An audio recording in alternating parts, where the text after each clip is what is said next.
So again, we're going to start with looking at the results of this tutorial.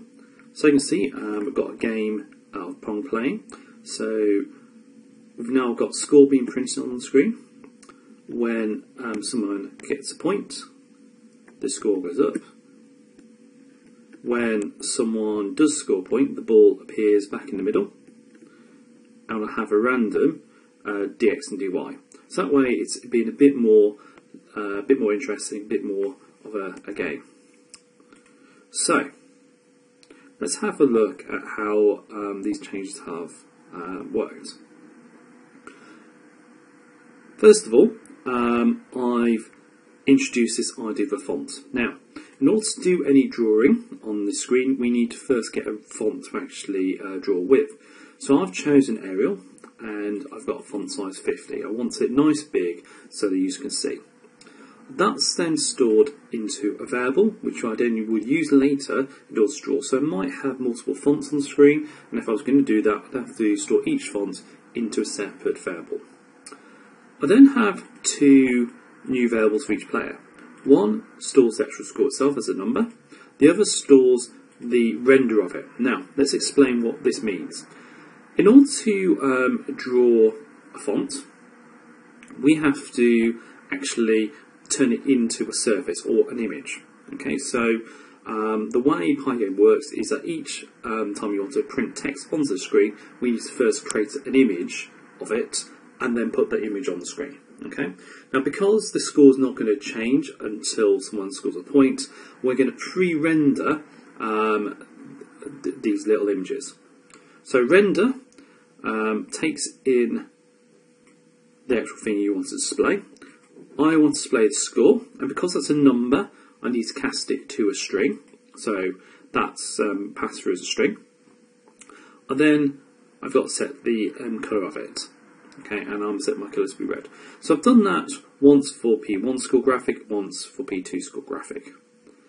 If I scroll down now, you'll see that when someone scores a point, I do the following code. I add 1 to the score. I then re-render that player's graphic. Okay, that's the only time I really want to re-render it. If I had the rendering inside the normal game loop, so it ran that render every single time the game loops, it's obviously going to slow it down the more complicated the game gets. So that's why it's here. I reset the ball, I put it into the middle, and then I choose a random dx and dy.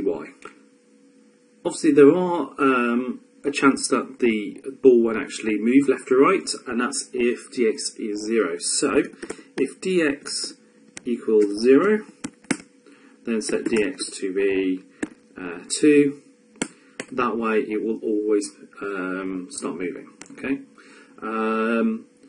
that's just to prevent it from just simply going up or down, or even just not moving at all.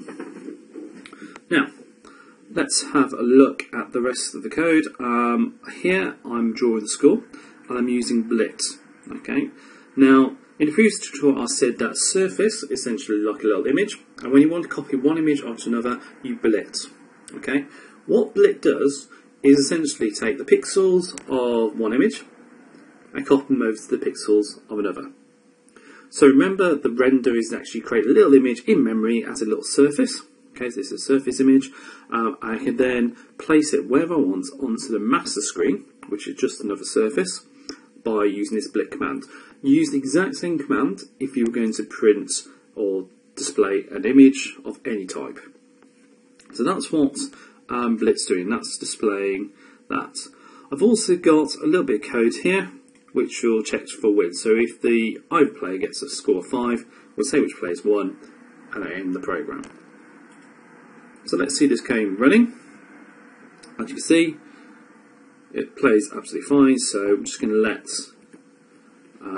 player 1 win. It's gone. There we go. Obviously you can change the settings of this, how fast the ball moves and all that sort of stuff, in order to get it going a bit faster. So you can see, player 1 wins, and so the code's working as expected.